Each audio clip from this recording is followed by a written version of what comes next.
नमस्कार विद्यार्थी मित्रों, कैसे हो? आपने इकाई 3 पूरा कर लिया। इकाई 3 में भाषा सज्जता है वह भी पूरा कर लिया।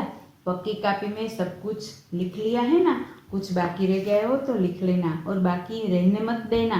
जैसे ही हम पढ़ते जाए वैसे ही पक्की कापी में लिखते रहना और उसका पुनरावर्तन करते रहना, ताकि हम अच्छी तरह से पढ़ाई में आगे बढ़ते रहें। अच्छा, अब आज एक छोटी सी घटना सुनाती हूँ, सुनो। गांधी जी का नाम तो आप सबने सुना है, राष्ट्रपिता महात्मा गांधी जी। उसके जीवन में एक घटना घटी, उसकी आज बात कर रही हूँ। तो गांधी जी के पास कई लोग आते जाते रहते थे। एक बार एक स्त्री अपने बालक को लेकर आई, गांधी जी के पास बैठी। सब लोग अपनी अपनी मुश्किलें बता रहे थे, उससे सलाह मशवरा कर रहे थे गांधी जी से। जब उस स्त्री की बारी आई तो स्त्री ने अपने बेटे की ओर देखकर कहा कि महात्मा जी देखिए ना, ये मेरा बेटा गुड़ बहुत खाता है, आप उसे समझाइए ना कि इतना ज़्यादा गुड़ न खाए। गांधी जी ने कहा ठीक है बहन, आप एक सप्ताह के बाद आना, मैं आपके बेटे को समझाऊंगा। स्त्री अपने बेटे को लेकर चली गई। एक सप्ताह के बाद फिर आई और गांधी जी के पास बैठकर वही दोहराया कि आप मेरे बेटे को समझाए, वह बहुत ज़्यादा गुड़ खाता है। तो गांधी जी ने कहा कि बेटा, ज़्यादा गुड़ खाना अच्छी बात नहीं है, तो आज से तुम बहुत ज़्यादा गुड़ मत खाना, तो वह बुरी बात है। इतना ही कहा। स्त्री ने गांधी जी से कहा कि महात्मा जी, इतना तो आप उस दिन भी कह सकते हैं, इतना कहने के लिए आपने 7 दिन का समय क्यों लगाया? गांधी जी ने उसे उत्तर दिया, बहुत समझने वाला उत्तर है। उसने कहा कि बहन, तब तक मैं भी बहुत गुड़ खाता था, अब इन 7 दिनों में मैंने गुड़ खाना छोड़ दिया है और अब मैं आपके बेटे को कहता हूँ कि ज़्यादा गुड़ खाना अच्छी बात नहीं है। बराबर है? आया समझ में कुछ? तो जो कोई उपदेश देता है, अच्छी बात कहता है, उस अच्छी बात पर पहले वह अपने आप जब आचरण करता है, तभी वह अच्छी बात दूसरों के आचरण में लाना आसान रहता है। बराबर है? अब कुछ और बातें। तो मनुष्य है वह एक प्राणी है, जिस प्रकार और सब प्राणी है उसी प्रकार मनुष्य प्राणी है, परंतु मनुष्य सामाजिक प्राणी है। और इससे भी आगे ईश्वर ने मनुष्य को कुछ ज्यादा शक्तियां दी है, अन्य प्राणियों से श्रेष्ठ बनाया है, कई गुणों से उसे संवारा है। मनुष्य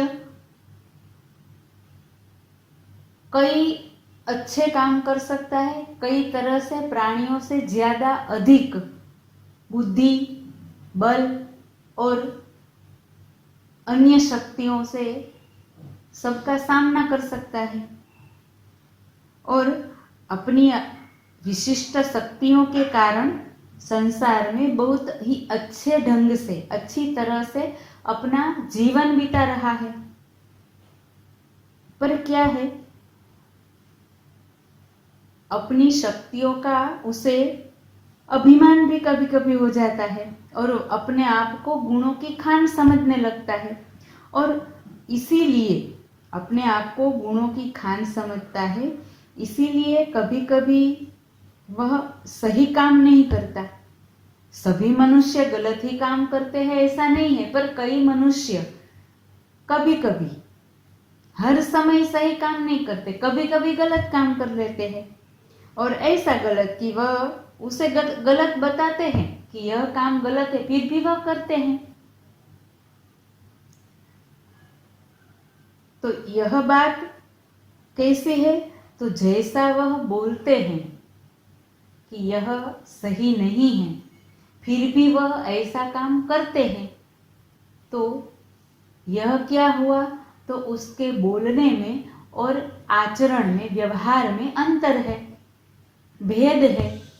उसका बोलना और उसका आचरण करना सही नहीं है। तो यह बात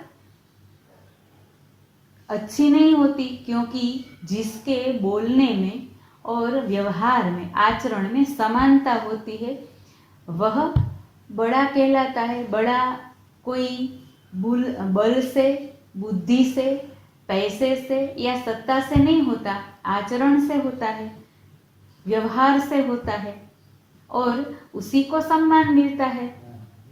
हाँ, अगर सत्ता और धन के डर से कभी गलत करने वाले को मान मिलता है तो वह सम्मान उसके धन और सत्ता के कारण है। सच्चा सम्मान उसके आचरण से ही मिलता है। तो मनुष्य को अपने व्यवहार में और बोलने में हमेशा समानता रखनी चाहिए। जैसा वह बोलते हैं वैसा ही वह करते हो रहना चाहिए, वैसे ही करते होने चाहिए। जैसा बोलते हैं ऐसा ही उसका आचरण होना चाहिए। गुस्सा मत करो तो वह भी गुस्से नहीं होना चाहिए। झूठ मत बोलो तो स्वयं भी झूठ नहीं बोलते होने चाहिए। इस प्रकार मनुष्य की कथनी और करनी एक समान होनी चाहिए। माने बोलना और व्यवहार करना, आचरण करना, अमल में लाना सब समान होना चाहिए। जैसा बोलते हैं वैसे ही करना चाहिए। माने उसका जीवन कैसा होना चाहिए? तो बिल्कुल निखालस, ट्रांसपेरेंट जिसे कहते हैं, पारदर्शक होना चाहिए। जैसा बोलते हैं वैसे ही करते हैं, उसे कहीं छुपाने की भी आवश्यकता नहीं होनी चाहिए। बहुत अच्छी बात। इतना फिर से आप सुनते रहना। अब अगले सप्ताह में और आगे बातें करेंगे।